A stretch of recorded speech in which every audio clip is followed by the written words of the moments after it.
Hello guys, my name is Rohit My name is Nisha. My name is Shalu. and welcome back to our YouTube channel and आज हम reaction करने वाले हैं एक बार फिर से मतलब पुरानी वीडियो पे नहीं रिएक्शन कर रहे हैं बट हमने जिनकी वीडियो पे ऑलरेडी रिएक्शन कर रखी है बहुत सारी उनकी वीडियो एक बार फिर से है।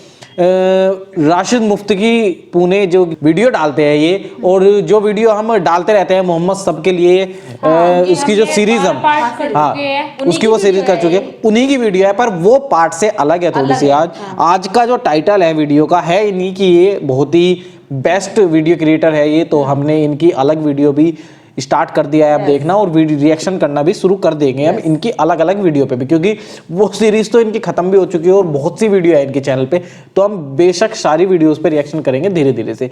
फिलहाल आज का जो टाइटल है मुझको बीवी की कदर कब आई, ये वाली है। आजकल बेसिकली आप समझ रहे हो कि मतलब वाइफ की कदर मतलब बीवी की कदर के बारे में समझाया हुआ है। हम सुन लेते हैं क्या कहानी है, क्या स्टोरी बताई हुई है इन्होंने, बाकी फिर आपसे बातें करेंगे हम। पहले स्टार्ट कर लेते हैं वीडियो को। अस्सलाम वालेकुम दोस्तों, कैसे हो? उम्मीद है कि सब खैरियत से होंगे। अल्लाह आप लोगों को ऐसे ही खुश रखे। आज एक बंदे ने बड़ी अजीब और सबक आमोज लेकिन झिंझोड़ देने वाली दास्तान मुझे सुनाई और कहा कि आप लोगों में इसे शेयर करें ताकि लोगों को एक अच्छा खासा सबक मिले। आप लोग भी जरा गौर से सुन ले, शायद ये दास्तान दोबारा सुनने को न मिले। कहता है कि मैं और मेरी बीवी सायरा अपनी जिंदगी में बहुत खुश थे।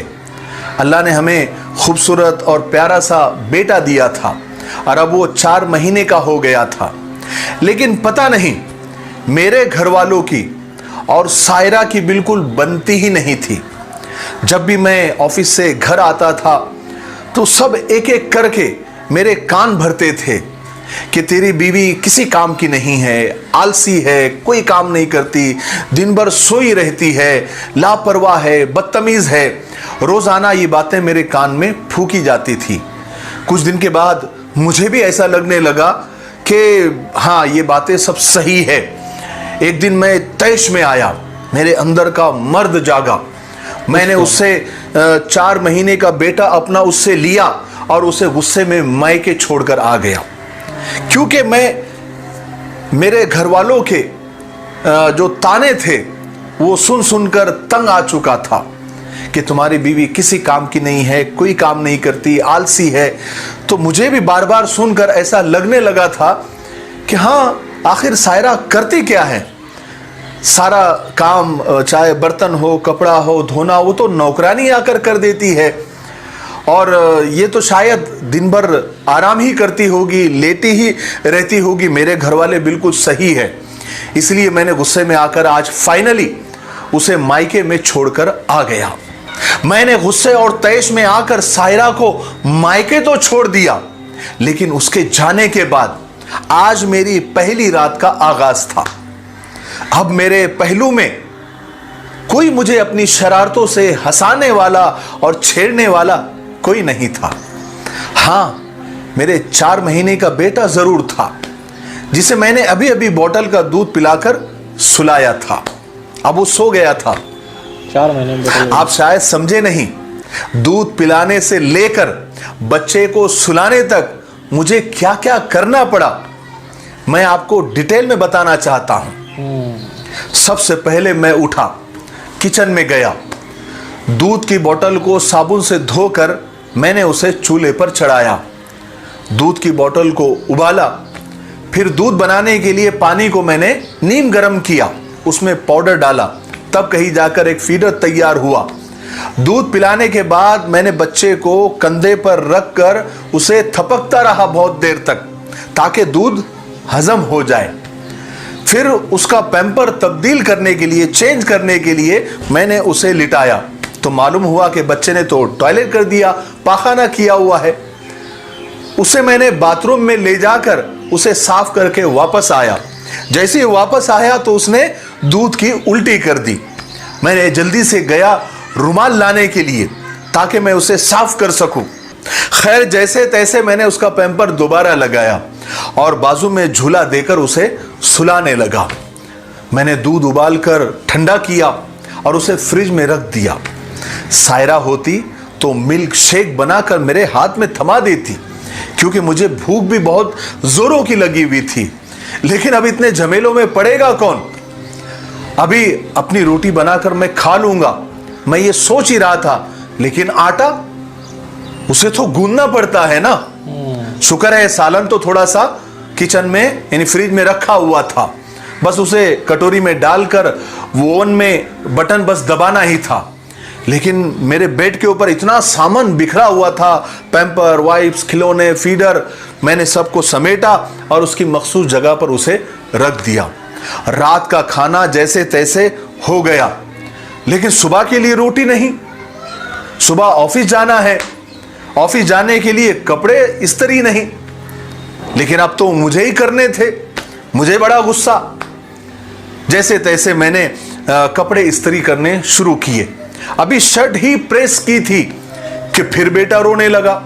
मैंने सब काम छोड़े, उसे झूले में डाला और उसे झुलाने लगा।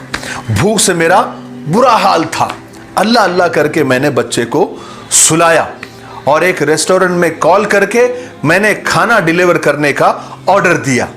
आधे घंटे के बाद खाना मेरे सामने था। मैंने बड़े बड़े निवालों में खाना खत्म कर दिया, क्योंकि मैं जानता था अगर मेरा बेटा दोबारा जाग उठा तो खाना पड़ा के पड़ा रह जाएगा। फिर दोबारा गर्म करने के लिए टाइम चाहिए और तकलीफ अलग। मुझे उकताहट होने लगी थी, क्योंकि घड़ी रात के 2 बजा रही थी। मैं बिस्तर पर जैसे ढैसा गया, गिर गया बिस्तर पर नींद की गलबे की वजह से। मैंने नींद में ही बेखुदी में आवाज लगाई कि सायरा वो चादर निकाल कर दो, मुझे ओढ़कर सोना है। लेकिन कोई नहीं आया। कोई कैसे आएगा?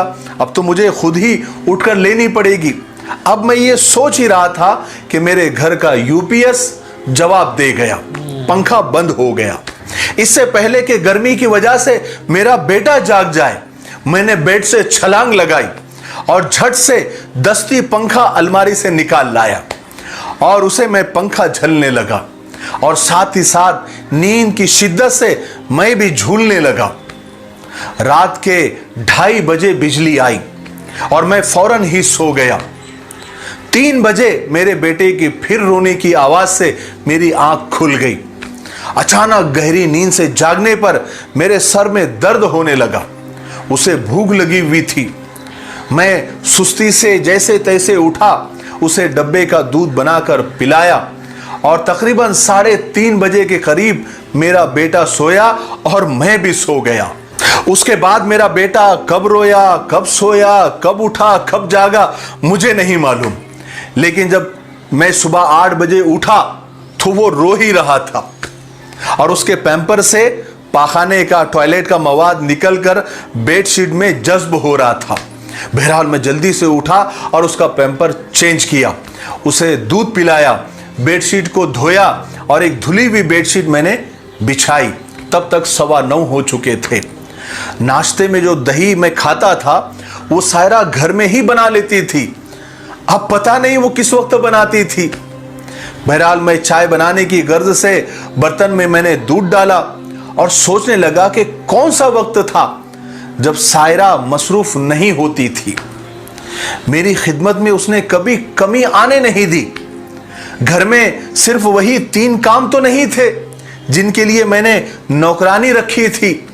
एक बच्चे को संभालना ही काफी था उसको थकन से चूर करने के लिए। लेकिन इतना करने के बावजूद भी वो मुझे नाश्ता वक्त पर देती थी, खाना वक्त पर देती थी। मैं थक जाता था, मेरे पैर दबाती थी। मैं उदास होता था, मुझे हंसाती थी, मेरी दिलजोई करती थी। मेरे कारोबारी मामलात में जब मैं कश्मकश में पड़ जाता था, परेशान हो जाता था, तो मेरा हौसला बढ़ाती थी।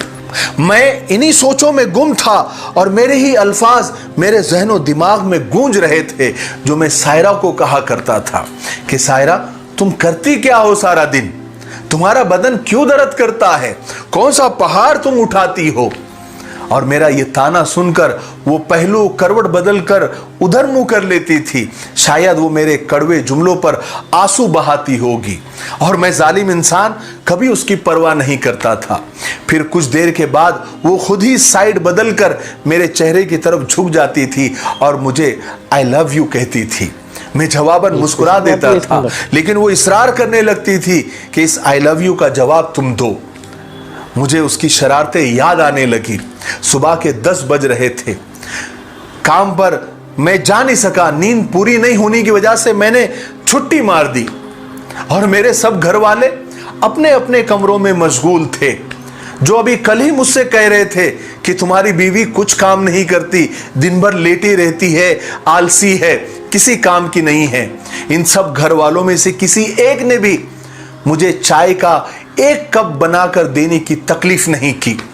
फिर क्या था, मैंने बच्चे को गाड़ी में डाला और गाड़ी उन रास्तों पर दौड़ा दी जो रास्ते मुझे हमेशा के लिए सायरा के साथ जोड़ने वाले थे। वहां पहुंचकर मैंने दोनों हाथ जोड़कर माफी मांगी और सायरा हमेशा की तरह बड़ा दिल करके मेरे साथ चली आई। कोई शिकवा नहीं, कोई शिकायत नहीं, कोई गिला नहीं। वो भाई आखिर में कहते हैं कि मेरी रिक्वेस्ट है, ठीक है, सबका हक आप पर है और सब आपको मशवरा दे सकते हैं, लेकिन सबसे ज्यादा हक आप पर आपकी बीवी का है। उसको टाइम दे, उससे पूछे, उसकी दिलजोई करे।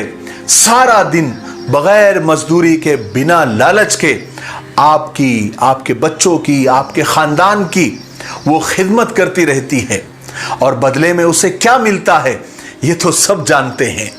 अल्लाह हम सबको माफ फरमाए। मुझे उम्मीद है कि इस कहानी से हम सबको, और रियल कहानी है, सच्ची कहानी है, इससे हम सबको बहुत कुछ सीखने को मिला होगा। तो ये थी स्टोरी। अब इसके बारे में मैं क्या बोलूं, कहानी बहुत अच्छी थी, सच है वैसे, ये अच्छी लगी। हाँ सच है वैसे। और बाकी हमारे घर की क्या बताऊं, ये तो वैसे नॉर्मल ही बात है, मतलब हमारे घर में सब मस्त एकदम। और हमारे घर में बच्चा है, मतलब हमारी मेरी भतीजी है, भाभी की लड़की, अभी वो अप्रोक्स 1 साल की भी नहीं हुई है। आप पहली बार सुन रहे होगे ये बात, आपने व्लॉग्स में देखा भी होगा सेकंड चैनल पे, क्योंकि हाँ अगर आपको नहीं देखा है तो आप डिस्क्रिप्शन में लिंक में है उस चैनल का लिंक, टॉप पे आप जा सकते हो और देख सकते हो। हमारी छोटा सा गुड्डा वो है बहुत शैतान है। हाँ बहुत शैतान है, दुखी बहुत करती है वो, परेशान। इस वक्त भी अपनी दादी के पास खेल रही है वो। तो हमारे एक प्रॉफिट है बस कि हम सारे के सारे मिलके उसे खिलाते रहते हैं, तो शांति पड़ जाती है। नहीं तो एक को तो वो बस जीना आराम कर देगी, एक का ये तो बस एक सीख दे रहे हैं, अच्छी बात है। जो बहुत ही अच्छी स्टोरी बता रहे हैं ये। बाकी आप सबको वीडियो वो आप लोग कमेंट करके जरूर बताना आपको क्या सीखने को मिला इससे और कितना वाकिफ हो आप। बाकी हाँ आप बताना प्लीज कमेंट करके, और नए हो तो चैनल को सब्सक्राइब कर लेना और लाइक कर देना वीडियो को, एंड चैनल को भी सब्सक्राइब करके रखिए। और इस वीडियो से आपको क्या क्या सीखने को मिला प्लीज कमेंट करके, हमें बहुत कुछ मिला है, हम क्या बताएं। ये थोड़ा सा फैमिली है, तो फैमिली में तो हमारे तो देखो बहुत खुशियां है, भगवान की कृपा से बहुत मस्त है। बाकी आप लोग बताइए, आप लोगों की दुआ है यार, आप लोगों का प्यार है, सपोर्ट मिल रहा है आप लोगों का, बस बहुत खुश है। बाकी मिलते हैं आपसे नेक्स्ट पार्ट में। वीडियो को यहाँ तक देखने के लिए शुक्रिया। Thank you for watching this video. Tata bye bye and take care.